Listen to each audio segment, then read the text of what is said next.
चलो direct tax 2023। Mister R is a partner in a partnership firm.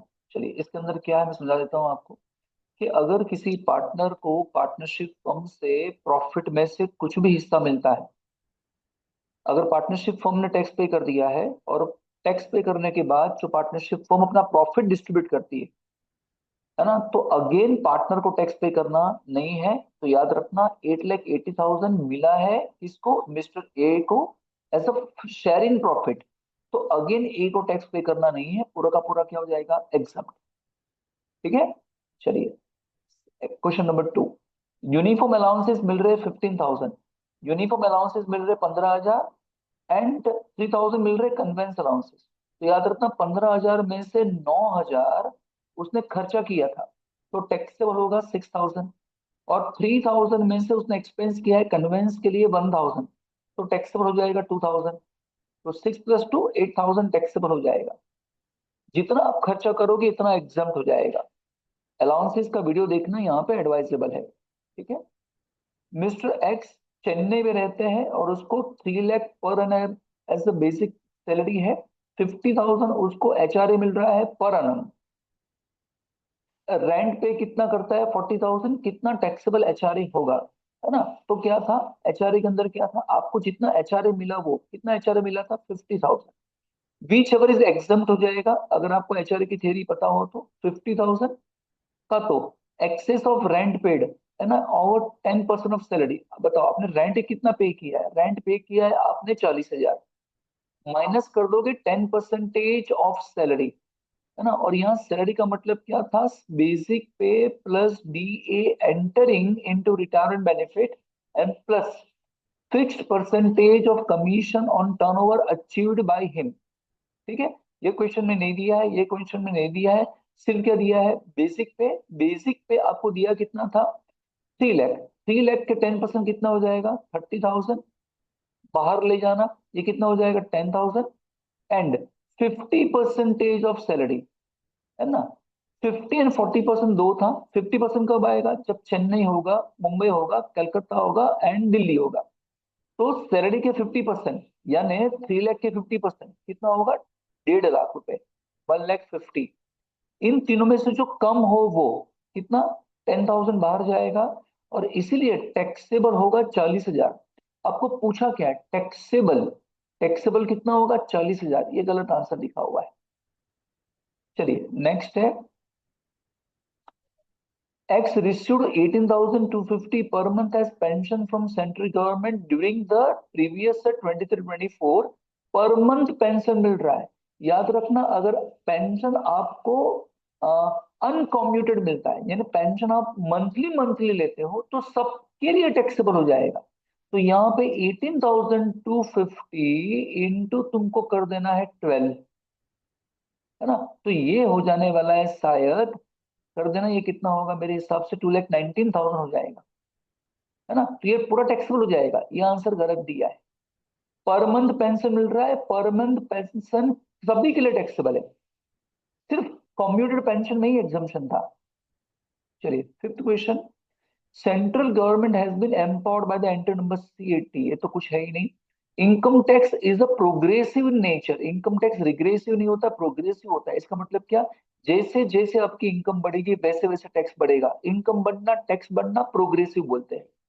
Standard deduction from the salary is allowed to, सभी employ को standard deduction मिलता है, और employees को। What is the amount of standard deduction if the gross salary of Mr. X is ₹52?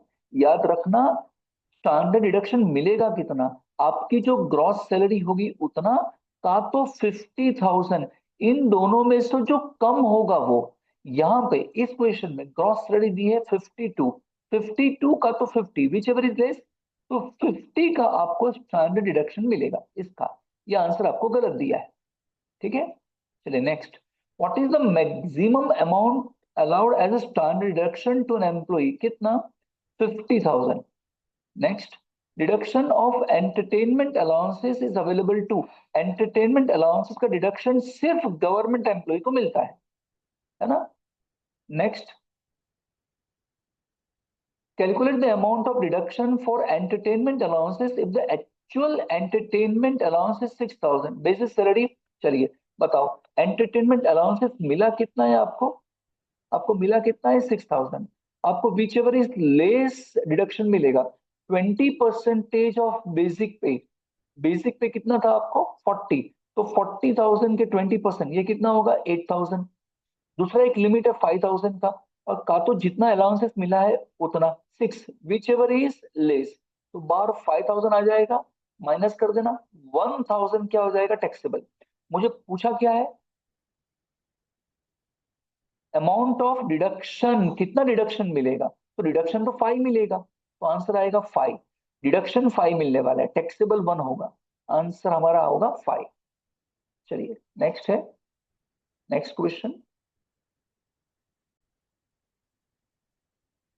चलिए next question है, for the valuation of rent-free unfurnished accommodation, rent-free unfurnished accommodation, if furniture अगर own करता है employer, तो 10% of the cost of furniture add किया जाएगा salary के अंदर। ठीक है, ये गलत है, ये तभी आएगा जब हायर चार्जेस, अगर फर्नीचर हायर पे लिया है तो। चलो 13, where the population size more than 25 lakhs, 25 lakh से ज्यादा है, the value of the value of purpose, the value of accommodation कितना गिना जाएगा? यहाँ पे आएगा 7.5, ये आंसर गलत है। ठीक है, 15% तो है ही नहीं अभी, मैक्सिमम ही कितना है? 10% है, तो यहाँ आंसर आएगा 7.5। आप जरा टेबल देख लेना, ये पूरा मैंने एक्सप्लेन किया, परक्विजिट में जरा चेक कर लेना। Ex an employ of the central government receive 78,000 as gratuity. अगर किसी भी सेंट्रल गवर्नमेंट गवर्नमेंट एम्प्लॉय को ग्रेजुटी मिलता है रिटायरमेंट के टाइम पे, है ना, तो याद रखना पूरा का पूरा एग्जाम हो जाएगा, 78 पूरा का पूरा एग्जाम हो जाएगा, ये आंसर गलत है। पता नहीं किसने आंसर ये सब बनाया है ना। चलिए, determine the residential status of X, a foreign citizen, X foreign citizen है, resides in India during the previous 20 से 24, 65 डेज के लिए आया है प्रीवियस ईयर में, और पिछले 5 सालों में, 3 सालों में, सॉरी पिछले 4 सालों में कितने दिन के लिए आया है? 3 days, 69 days, 220 days and 364 days. तो कंडीशन क्या है? बेसिक कंडीशन क्या है? 182 डेज प्रीवियस ईयर में आना होना चाहिए, तो वो नहीं आया है। का तो और क्या है? 60 days in previous year and पिछले 4 सालों में 365 डेज होना चाहिए, तो यहाँ पे हो जाएगा। इसलिए क्या हो जाएगा? Resident and ordinary resident in India हो जाएगा। चलो 16, mister Ramesh an Indian citizen left India for the first time for the purpose of getting employment outside India on 9th October 2022।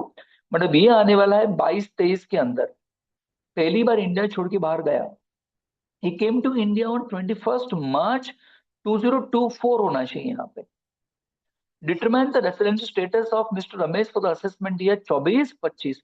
Assessment year 24-25 होगा तो प्रीवियस ईयर कौन सा होगा? 23-24 होगा। तो 23-24 में वो आया कब? हमारे प्रीवियस ईयर में आया है कब? 21 मार्च को आया है। 21 मार्च से 31 मार्च तक ही था हमारा प्रीवियस ईयर, यहाँ खत्म हो जाता है, तो बहुत कम दिन है, तो ये क्या हो जाएगा? Non resident in India. चलिए 17, resident HUF is said to be non-resident, not ordinary resident in India. A resident HUF resident है, is said to be not ordinary resident in India if कर्ता of HUF satisfy both the additional condition। क्या बोला है? resident of HUF is said to be not ordinary resident in India, तो वो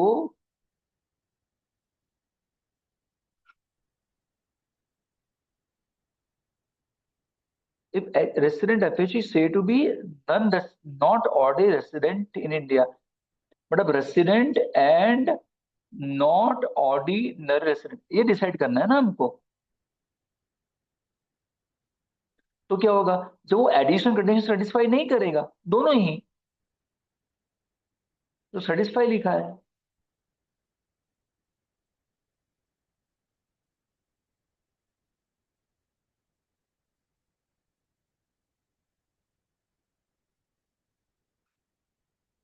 ए यार, मेरे हिसाब से इसका आंसर ये आना चाहिए। ठीक है, इसमें से तो आंसर यही लग रहा है, कोई भी एक कंडीशन सेटिस्फाई किया मतलब दूसरी सेटिस्फाई नहीं कर रहा है ना, तो ऐसे केसेस में वो क्या हो जाएगा, resident and not ordinary resident in India हो जाएगा।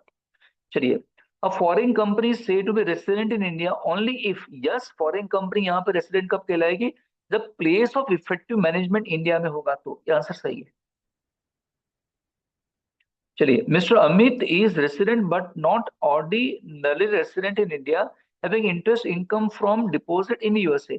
मिस्टर अमित कौन है, अमित है resident and not ordinary resident India में है, और उसकी इंटरेस्ट की इनकम कहाँ से हो रही है, यूएसए से हो रही है। कितनी हो रही है, 3 लाख। तो ये तो फॉरेन इनकम हो गई। 1/3 रिसीव्ड इन इंडिया, उसमें से 1/3 इंडिया में रिसीव कर लिया उसने। तो ऐसे केसेस में 3 लाख के 1/3 कितने होते, 1 लाख ही टैक्सेबल हो गए, बाकी टैक्सेबल होगा नहीं, बाकी तो फॉरेन इनकम में आएगा। जो 1/3 रिसीव्ड इन इंडिया है वो इंडियन इनकम बन जाएगा। Next, Mr. Haresh is resident and ordinary resident in India, previous service service and having remittance of profit from his business in Florida 5 lakh of the past financial years. Then how much amount will be taxable? है ना, nothing will be taxable। याद रखना, अगर previous year में, हमारा previous year अगर 23-24 है, तो प्रीवियस ईयर में पिछले सालों की इनकम अगर प्रीवियस ईयर में तुम रेमिट करवाते हो इंडिया में, तो कुछ भी टैक्सेबल होगा नहीं, नथिंग विल बी टैक्सेबल। हाँ, ऐसा होगा कि प्रीवियस ईयर की ही इनकम है ना, फॉरेन में तुम प्रीवियस ईयर में रेमिट कराते हो, तो भी टैक्सेबल है। किसके लिए, resident and ordinary resident in India के लिए।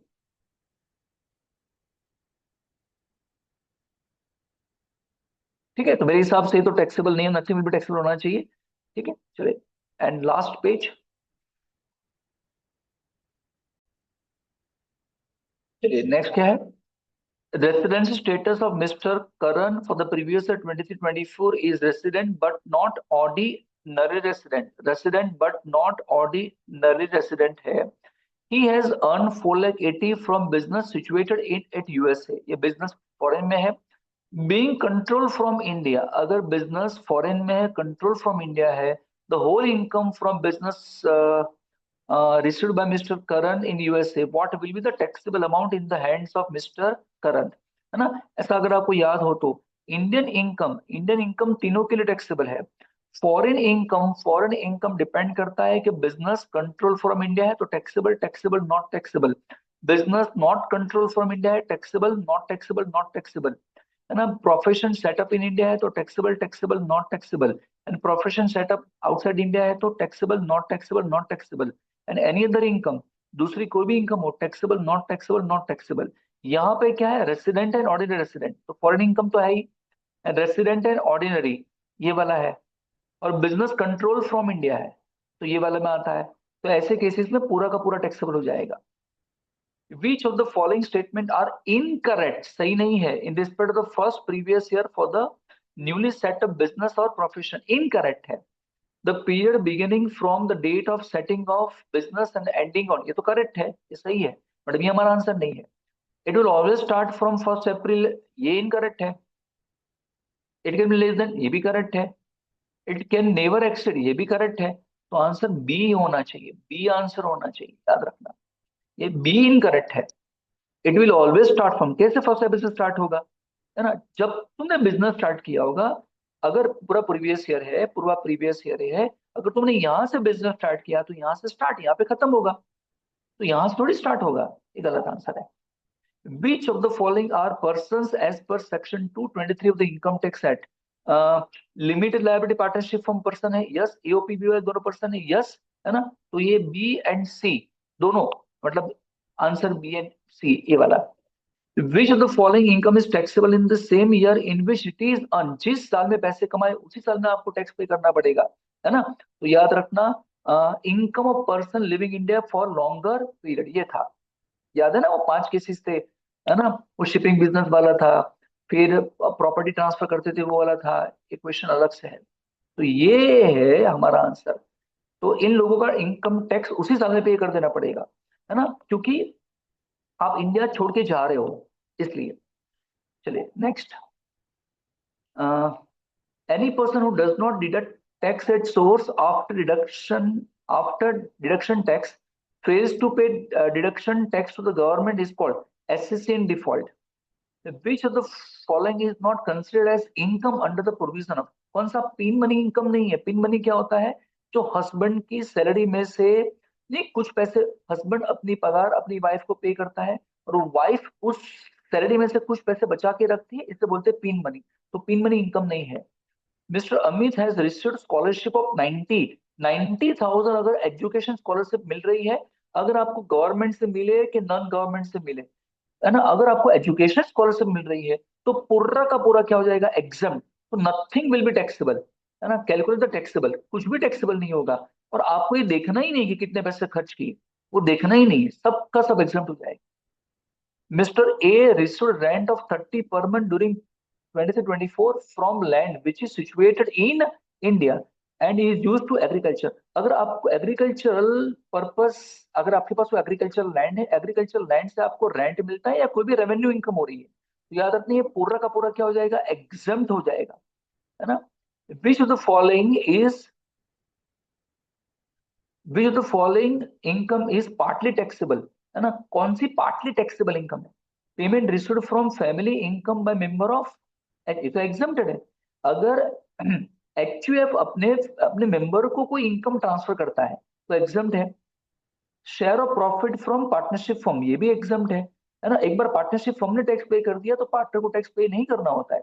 Member of MPs, member of parliament को जो अलाउंसेस मिलते हैं वो एग्जम्प्ट होते हैं, तो यही पार्टली टैक्सेबल है। ठीक है। A is the minor son of mister A, is the minor son of Mr. P. A received interest on deposit 6,000 per month during 2024. Find out the amount of income that would be accessible to tax in the hands of Mr. Uh, P. P होना चाहिए। In respect of income of his minor child। देखो यहाँ है क्या? एक P है, mister P है, P का एक माइनर चाइल्ड है, उसका नाम क्या है? Mister A। इसके नाम पे पैसे रखे थे और इसके नाम पे पैसे रखे थे, तो इंटरेस्ट मिल रहा है आपको कितना? 600 पर मंथ मिल रहा है। तो पूरे साल का कितना होगा? 7,200 होगा। ठीक है, याद रखना 7,200 इसके उसके पेरेंट्स के हाथों में टैक्सेबल हो जाएगा। हाँ, लेकिन सबका सब टैक्सेबल नहीं होगा। माइनर चाइल्ड पे पैसे रखे हो तो आपको, है ना, 1,500 का एग्जाम्पशन मिलता है। कितना मिलता है? 1,500 का। तो 72 में से 1,500 का एग्जाम्पशन हो जाएगा, तो बाकी ये टैक्सेबल हो जाएगा। ठीक है, चलिए पेपर यहाँ पे खत्म।